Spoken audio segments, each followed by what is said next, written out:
Hey guys, in this video, I want to give you a few tips for hiring your first employee for your lawn care business, or maybe you are looking at adding some people, or you're struggling keeping people in your lawn care business. I want to give you some actionable steps, some things to think about to either attract, good quality employees for your lawn care business, or just get people to stick around, okay? Let's jump into it. The first thing that you need to think about whenever you are hiring somebody, or if you're having trouble retaining employees, you have to ask yourself an honest question, and you have to be transparent and truthful with yourself, and just very, very objective. And the question is this: is your company, is it a place that other people would want to work at?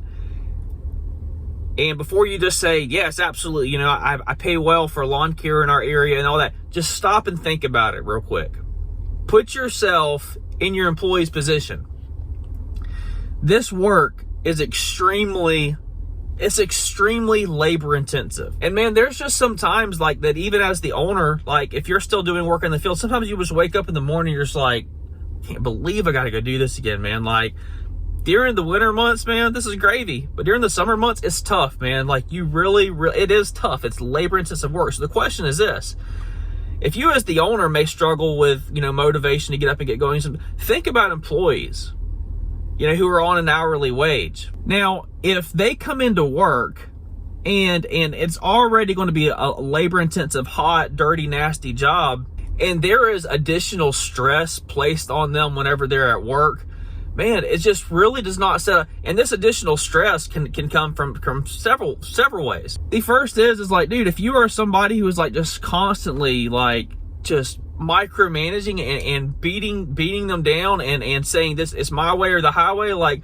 dude, nobody wants to work in that type of environment whenever it's 115 degrees outside. Like, you have to put yourself in their shoes. Secondly, like, what kind of jobs are you guys doing? Like, are they cutting nice lawns, or are they cutting garbage? Like, are you having them cut like retaining ponds or ditches? Like, is the job overly difficult for what they're already having to do? Next, like, is the equipment that they have access to, is it really good equipment? Is it light? Is it efficient? Are they having problems cranking it up? Like, all that stuff compounds. I want you to think about, whenever the employee comes to work, is your business, is your lawn care business a place that a lawn care employee would want to work, okay? What can you do to make it better for people? Like, do you need to get rid of some horrible yards that you send these guys to, like that you see on the schedule? Like, oh my gosh, I got Miss Jones's again, and Miss Jones, takes us an hour and a half, and it just wrecks our day because the whole yard is sand and it just beats us to death. And I freaking hate Miss Jones's.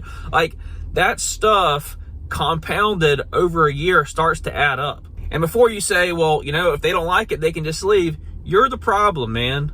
You're the problem. If you're having a problem with employees, you have to start thinking like, hey man, people are in it for themselves. Life is stressful enough without coming into work into a hot, dirty, nasty job that you're working outside, and then just being crapped on the whole day with horrible yards, and then a boss that's yelling at you. Like, so again, the first thing you have to ask yourself is what can I do to just make this a more pleasant environment for people? Get rid of the nasty yards, get them good equipment. Don't be breathing down their neck all the time. Like, just give them some space, like, just let them do their job. The next thing is you have to have a general culture, just a certain level of professionalism that is expected, okay? And the way that you carry yourself as the owner, the way that you treat people, all that carries over. Like, the people that you hire and bring on, like, if you're bringing on like, dirt bags, like, your culture is going to be a dirt bag, man. Like, you have to be setting the standard and getting rid of people who are going to be bringing the culture down. And again, it may sound strange for me talking about culture with such few employees, but even with the few guys that we have, like, if we bring on another guy, man, they've got to fit like the identity of Florida Turf Bros. Like, they have to fit the culture. Like, they have to vibe with us. Like, this is a close-knit little group, and you know, we don't have layers of organizational charts and managers. Like, we're all in this together, man. They have to vibe and they have to flow, you know, with who we are and the expectations of professionalism that we have at our company. And if you set that tone, you will very quickly start weeding out the sour apples. Okay. There was one year, I think it was 2 years ago, that it was 2 years ago. I went through 14 employees in the year, and now I am not a hothead. I'm very level-headed, but there is a certain level of professionalism, and just there's an expectation on the way that you carry yourself, you know. And the job, you know, while it's hot and dirty, it's not that difficult. You show up on time with a good attitude, positive energy, and you get stuff done. That's all I ask, man. You show up on time, positive attitude, good energy, and you get stuff done. All right, that's it. I went through 14 employees this one year, man, and it was like a revolving door, you know. Like, people would just come in and that you could just tell, man, like, they weren't going to make it. Their energy wasn't there. They would walk around. I had this one guy, I told him, and I said, hey man, the way that we do it at my company is they'll ride along with us for a day or two to just see if they're a good fit. There's no promises either way. I just tell them up front, like, hey, I'll pay you for these days regardless, but we'll make a mutual decision after if you think this is going to be a good fit or not. And that's just the way I do it here at my company. Like, I don't promise anything to anybody until we work together for a little bit and just make sure it's going to be a good fit. And I think that's a good thing for them as well. But anyways, we was walking around the yard, man, and he was just kind of moping around, you know, and you know, my guys who are working hard, they're over here looking at this guy and they're like, man, this job's hard enough, you know, without looking at, you know, this schmuck over here feeling sorry for himself walking around. Dude, if you're walking around with a weed eater in your hand, you're feeling sorry for yourself, kind of moping around your yard, like, this is not going to work. Like, you better be a positive person with high energy and get stuff done, because just this guy's body language made me get rid of him. And you know what I'm talking about, man. People's body language will tell you everything you need to know about them. Again, the second thing is just the environment, the culture that you kind of facilitate as the owner. So being a place that you would want to come if you were a lawn care or landscaping employee. You know, secondly, creating an environment, a culture, you know, of professionalism and expectations. Now let's talk about pay. Okay, so you should be paying at the top end of your market. Okay, whatever the top guys in your market are paying, that is the baseline of where you need to be starting people. Okay, well, Jonathan, I don't want to start somebody at the top end if they're not.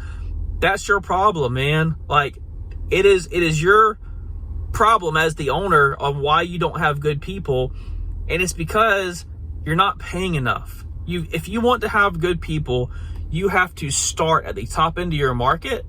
And then if you find somebody who's good, you pay them as absolutely as much as you can. And when you think that you can't pay them that much, you pay them about $5 an hour more. You pay them as absolutely as much as you can, because that person is valuable. They deserve.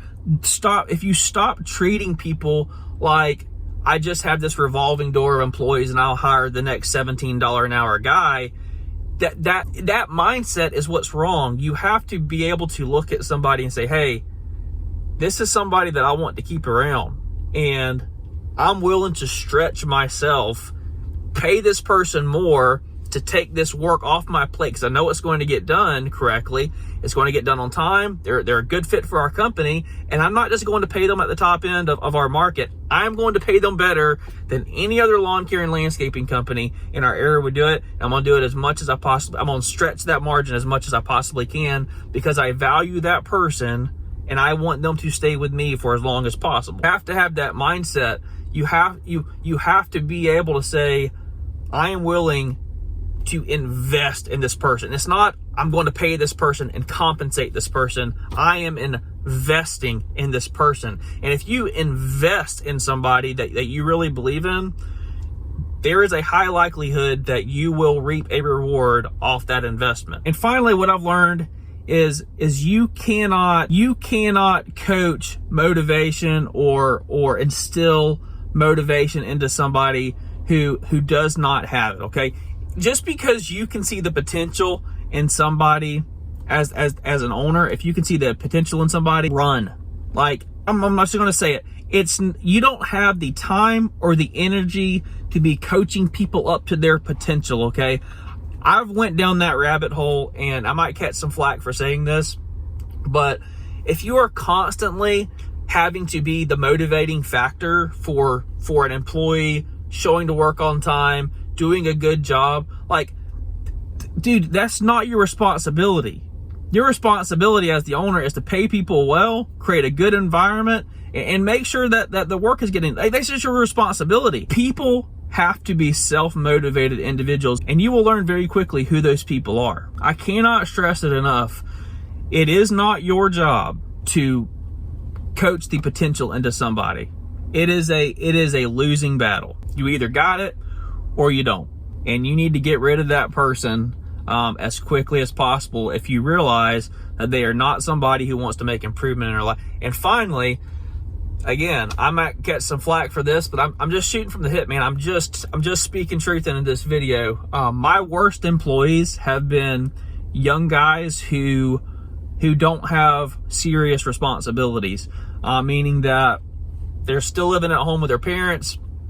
You know, they got maybe a cell phone payment to make, or an insurance payment to make on their truck payment to make, but they don't have responsibility. They don't have a mortgage. They don't have rent due. They don't have a child that they have to support and take care of, or a family that they have to support and take care of. Like, they're still living at home with mom and dad. Like, let's just call it for what it is. Those have been historically my worst employees.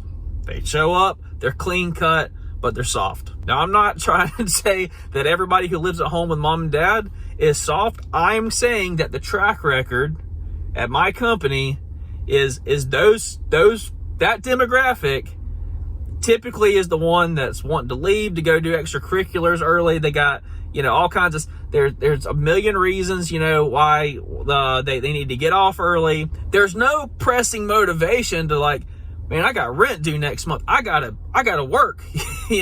You want somebody who has some responsibilities in their life, man. Somebody who is maybe a little more mature, a little more seasoned. My best employees have been guys who are looking to better themselves. They are looking to better themselves. They have responsibilities. They've already kind of got all those wild hairs out of their system. I can hear on now saying, Jonathan, oh my God, I can't believe you're saying this. Young guys are a pain, but they are, man. Like, I'm just being honest with you. My best employees, they've always been guys who have more responsibilities, a little more mature, kind of middle of the road as far as age goes. And I know, like, you can get in trouble for not hiring people with certain age groups. And it's not like I discriminate against that.